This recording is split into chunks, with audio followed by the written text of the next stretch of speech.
Another day, another mini vlog na naman po tayo for today's video. And ngayon na lang ulit tayo nakapag mini vlog dahil Christmas Day ngayon, magva-vlog tayo. Medyo busy kasi ang person kaya naman walang time para sa mini vlog. And pagpasensyahan nyo na at medyo shaky yung ating video. At kung napapansin nyo, medyo paus na talaga ang person kasi nga naman pagod na talaga.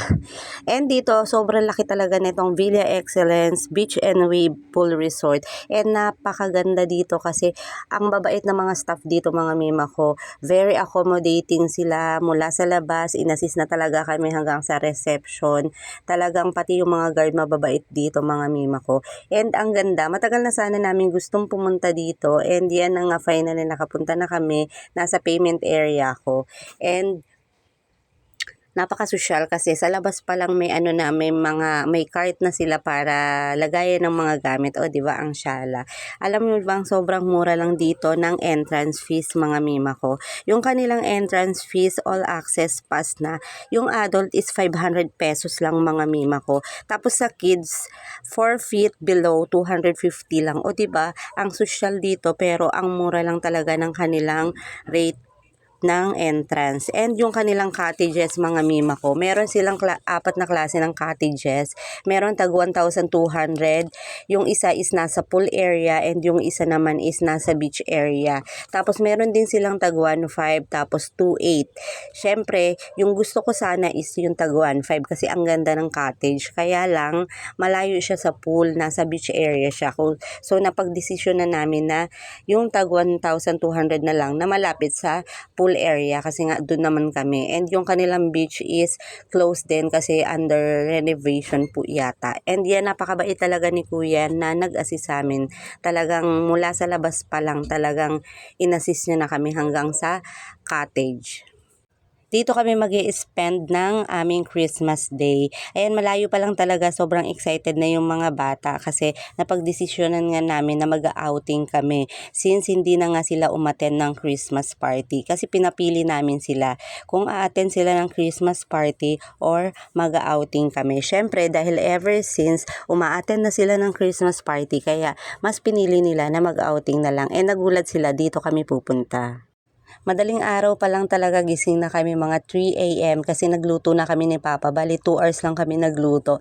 Tapos umalis kami ng 5:30 and nakarating kami dyan ng 6 ng umaga. Sobrang aga kasi ang napili naming schedule is 6 to 6 kapag umaga. Kapag sa gabi ka naman mag-overnight ka, 6 to 6 din siya.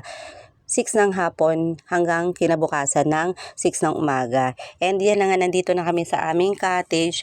Syempre, yung pinili namin, yung malapit talaga sa pinaka-wave pool para at least kitang-kita namin yung mga bata pag naliligo sila. And number 1 cottage pa kami, o diba?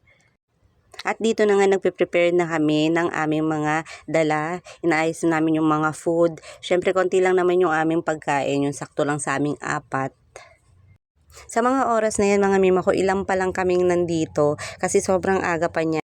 Inagahan talaga namin dito, mga mima ko, para at least masulit namin yung araw ng Pasko. And sobrang nakakatuwa talaga tong resort na to kasi meron silang 8 iba't ibang klase ng pool na talaga namang mag-e-enjoy yung buong family. Hindi lang mga bata, pati mga adult sobrang mag-e-enjoy dito. May mga available rooms din sila dito, mga mima ko, kaya lang medyo pricey. Yung 2 persons nila nasa 5,000 pero pag weekday, naka-promo sila pati weekend. Kung hindi naman kayo nakapagdala ng salbabida, meron naman silang available, mga mima ko, para sa kids, kaya lang 100 pesos. Tapos kung mag-iihaw-ihaw naman kayo, meron din 250 pesos naman siya. Kung magbibideo okay naman kayo, sa beach area yata yon, 8 AM to 7 PM lang, 2,500. O ayan yung idea para kapag gusto nyong pumunta dito, mga mima ko, alam nyo na, o diba? At yan na nga, napahaba na yung aking kwento. Sa mga oras na yan, napaupo na kami, tapos na kami mag-ayos ng aming mga gamit at ng mga food. Ready na para mag-almusal. Pero nag-almusal naman kami bago umalis, kaya lang hindi ako nakakain masyado kasi nga ako yung punong abala. Alam nyo na, pag mga ganito, ako talaga yung nag-aasikaso. Pero katulong ko naman si Papa magluto at mag-ayos ng mga gamit. And yan yung aming fruits na kahiwa-hiwa na yan kasi nga bawal magdala ng matutulis na bagay. Kutsara lang talaga yung dala namin dyan, kahit tinidor wala. Sayang nga hindi kami nakapagdala ng kape. Sobrang busy kasi kaya hindi ko na naisip yun. Pwede namang umorder kaya lang pricey. Meron din silang mga pagkain na available dito mga mima ko. Kung wala kayong baon, pwede kayong mag-order, iso-serve sa inyo ng mga staff. And ayan, kakain na nga kami sa mga oras na yan habang nagkukwentuhan at ine-enjoy namin yung magandang view sa paligid. And sobrang excited na nga yung mga bata maligo kaya lang alas 6 pa lang ng umaga naglilinis pa yung ibang staff.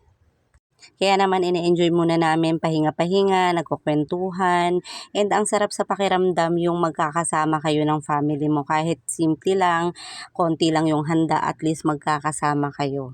Ito yung pinaka best part talaga ng Christmas.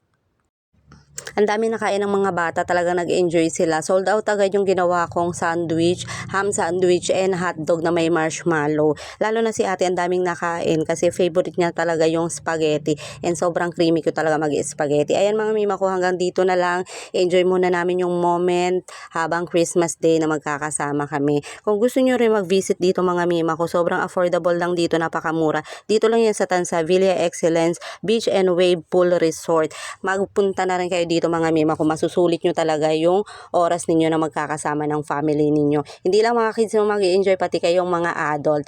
Yan mga mimi, dito na lang, and thank you for watching. Merry Christmas everyone.